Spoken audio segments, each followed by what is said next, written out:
We're in the starters' hands. They're all bunched up. Will we get the green light? Fanatec GT World Challenge Australia, powered by AWS. We are underway. 3 hours of racing as the sun sets here at Sydney Motorsport Park, and it's the only fans Audi that takes the lead into one. Stokel taking no for an answer. The Mercedes fights back. They'll go side by side. Look at the Ferrari, the Arise Ferrari in third position already. Liam Talbot behind the wheel, the two-time race winners this year in GT World Challenge. So they ticked off the first part. They got through turn 1, they got through turn 2, and it's the Audi that leads on the first lap. Liam Talbot already on that colder tyre, not afraid to push. Someone's gone around at 4. Luckily, everyone avoids it. Mark Rosson just looks like he was trying to go down the inside there, and I don't know whether he's just maybe clipped the rear right of the car he was trying to pass, but thankfully no damage back in the race, and it's still 3 out. Oh, we've actually got a puncture, it looks like, on the left rear maybe of that Mercedes. Is that Peter Hackett? Who is that that's slowing? Get a shot of that. In the meantime, Tim Miles has picked up a spot there. He said, we need to confirm it is, which car is that? It does look like the Peter Hackett car. You are right, left rear puncture potentially. Now, was there contact between those two going into 4 for that to happen? Was the Rosser car on the outside? Hard to tell. Wouldn't have thought he ran over any debris in the first half of the lap, but that is tough, and that is going to be a pit stop coming up well earlier than they expected. As the leaders come through to complete the first lap, Stokel ahead of Talbot, Sheargold behind the wheel, the Ram Motorsport Garth Walden Racing entry. The Mercedes-Benz runs in third position. It's been a good start for that Ferrari, the number 1 Ferrari. The second one fancies a move here. Elliott Shute behind the wheel and gets it done nicely before turn number 1. So the Arise Ferrari's on the move, but very early days as conditions turn from day into night. Another move now, so the Sheargold Ram Motorsport car, was awkward with Stephen Grove making the move. So Mercedes on Mercedes, and Mark Rosser is suddenly back after that little oopsie on the way down through turn 4 on the opening lap. Peter Hackett looks like he's back out there, but obviously down in position 12. So just need to keep a little watch on that. And when you've got a tailwind into turn 1, for example, here at Sydney Motorsport Park, you can get a lot of aero understeer. Oh, Rosser has made contact potentially with, is that exit at turn 1? Yeah, it's right off the track down there at turn 1. So was running in 5th place, as Tom Randall pointed out before. Now, how much damage is there to the front? Will we see a safety car here? And well done to both of you. That's the old drag strip there to the left of your screen at the bottom. It's run off at 1. That thing's not going anywhere. Look at the rear wheel spinning. Now, I can only assume that he's probably lost it on the way in and maybe just pirouetted off. And I think we've just gone safety car, actually. So this is going to help the Hackett, the 888 entry. Exactly. So okay, so first of our mandatory stops happening. That is Liam Talbot, who was in second, jumping out. Chaz Mostert jumping in. Racing last week, of course, for Walkinshaw and Andretti United. But here we go. We've got a replay, and he's dropped it into turn 1. So high speed into turn 1 in these cars, and there'd be very minimal damage on that car. Just going to be a case of towing it out and getting back in the race. Now, this will be a tasty fight. The Audi in between the 2 Ferraris with some fast steerers behind the wheel.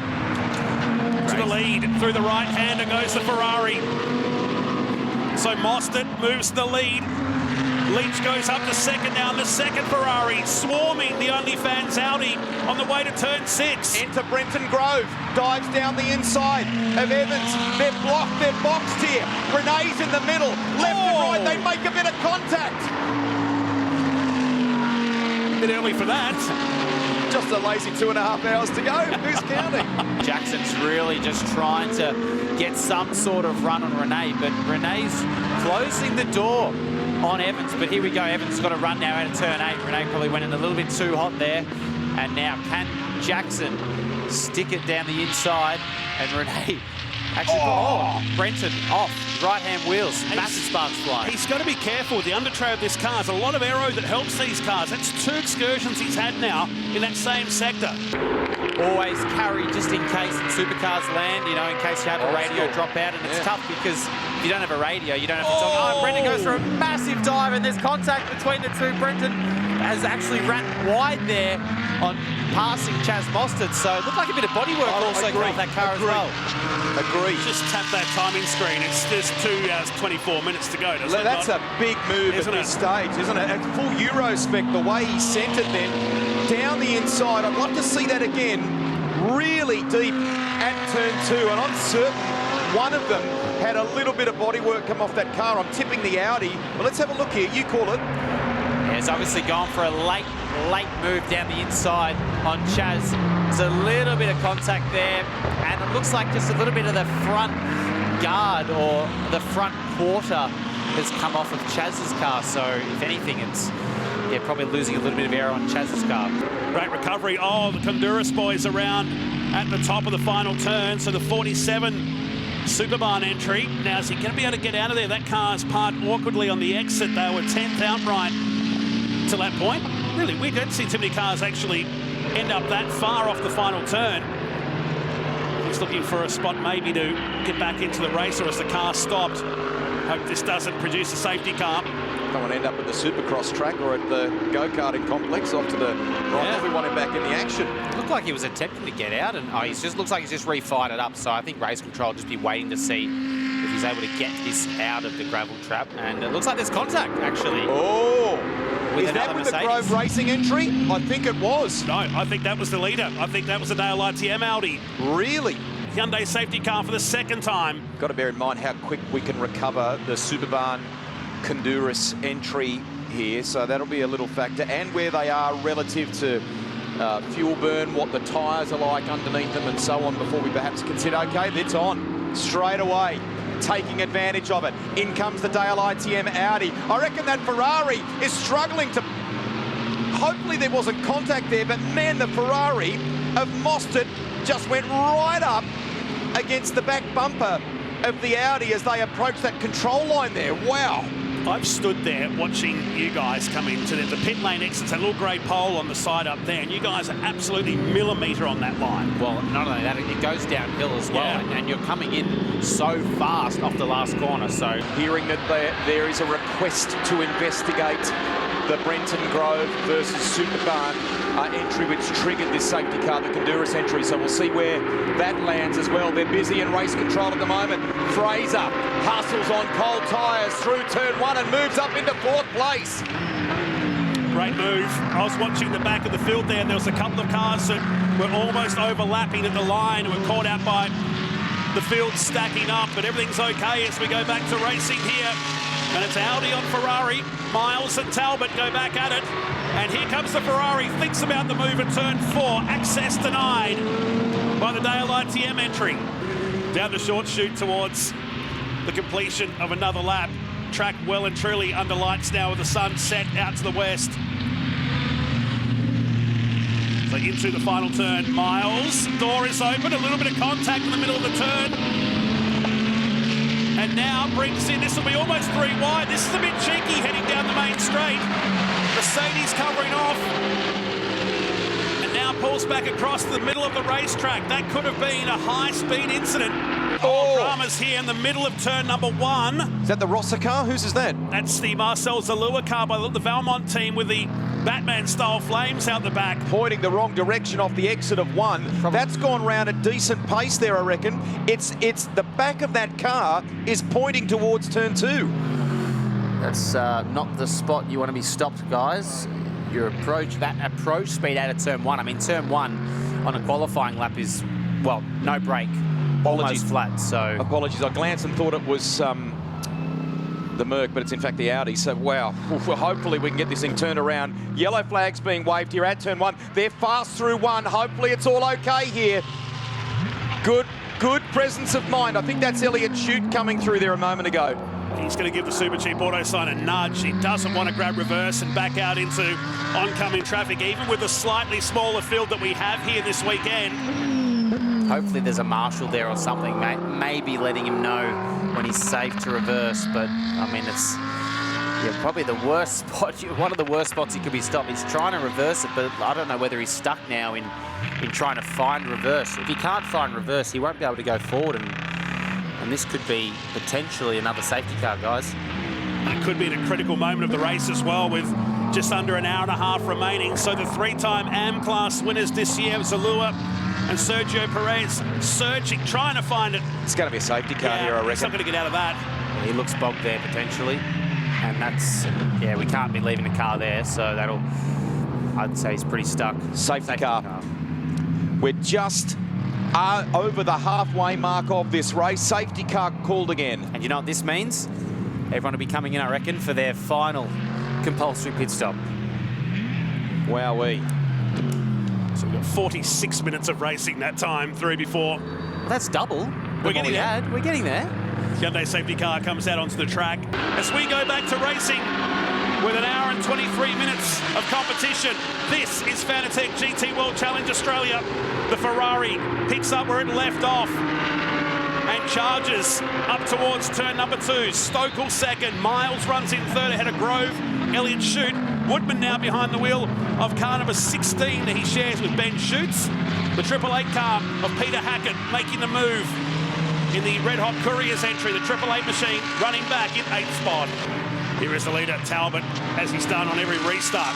2.2 seconds already after the restart. He and Chaz Boston have been a great combo this year. Of course, Talbot, no stranger to GT competition. He's done it for a long time now. Talbot out in the lead, nearly a 5-second lead from Stokel, Miles. Stephen Grove is hanging in there behind Miles, and Elliott Shute not far behind as well. And here's potentially why. What's going on up ahead? So on the Shannon's replay, was there a bit of contact, or was there a bit of a psych out maybe on a daylight TM Audi on the exit of turn number 8 there at the notorious hairpin? Change of spots there, so Leach is through. What an amazing couple of weekends he's had on the road. Talked about his efforts overseas. Pole and 2 race wins in the Lamborghini. Comes back to Sydney Motorsport Park. Banking some quick laps here. Lads, while we've been talking about this, the gap between Ojeda and Mostert is now 19 seconds. Whilst we've been talking about the camber pins, Chaz has found 7.6 seconds over the last couple of laps, which is incredible speed for him. And I said maybe 18 towards the checkered flag, 18 seconds. There's still 5 minutes and 45 seconds to run. And the gap now down to 18.4. So can we see Chaz Mostert right down to the wire, taking it to Ojeda? 1.2, James, between Leach and Evans. That's the one to keep an eye on. The fight for 3rd place. Couple of Kiwis, there they are, going at it. Can Tim Miles and Brendan Leach, it seems like he could almost throw a fishing line and hook on the back of the Ferrari and catch him. It looks that close now. Is a podium in the offing for the Dale ITM Audi, or can Leach and Elliott Shute hold on here for Arise Racing? On this lap alone, it's gone 8 tenths to 6 tenths. It's now 0.46. Leach is close here with 3 minutes to go. You can forget Ojeda, he's bolted, controlling it, down to 15.2 seconds to lead over Chaz Mostert. It is on here. 3 minutes to go. Audi right in the toe of the Ferrari. Where will he make the move? Can he get it done at turn 2? Maybe not this time by. Could it be the next lap? Well, he's getting a good run through here, Rusty. You know, it could be this lap, it could be the next lap, but look, I would say it'd be a surprise with that. He's done it again. He's done it again into turn 2, and he's gone too deep. So Jackson Evans gone for the switchback, but it's such a long turn 2. Leach hangs it tough around the outside, and there you go. The surprise move into turn 2. Well picked. We called it here. Well picked. Gets it done. Up into 3rd place. Paul Lucitti hopefully will be able to start that celebration that he's maybe kept a lid on for a few laps now. He sounded very calm there before with Chris Stubbs. But the Realtor Mercedes AMG is headed for the finish, James. Only a couple of corners to go. I know there'll be people that will question what played out in the race, and we'll be talking about it overnight. And of course, when our coverage commences tomorrow. But you've got to concentrate on what's happening on screen right now, and it's Jaden Ojeda and Paul Lucitti who are headed for the finish line. 3 hours of GT racing finishes with this. Ojeda will take the checkered flag. A mega effort. And it's Mostert in the Arise Racing Ferrari who comes in behind him, 7.8225 seconds. That is a monstrous effort to close the gap from what was well over a minute. Only what feels like 10 minutes ago. And right now, Ojeda and Lucchini cross the line in the Realtor Tagani Motorsport Mercedes AMG GT3. Our congratulations to you. Arise Racing GT, Liam Talbot helping to deliver in conjunction with Chaz Mostert, and on the run to the line with minutes to go, Brendan Leach for Dale ITM snatches that third place from Evans and Elliott Shute. What a drive by he and Tim Miles to complete the outright podium. Well done to Garth Walden and Mike Sheargold. Sheargold's turnaround privately and as a racer in the past 12 months has been remarkable. He's come on strong in 2024.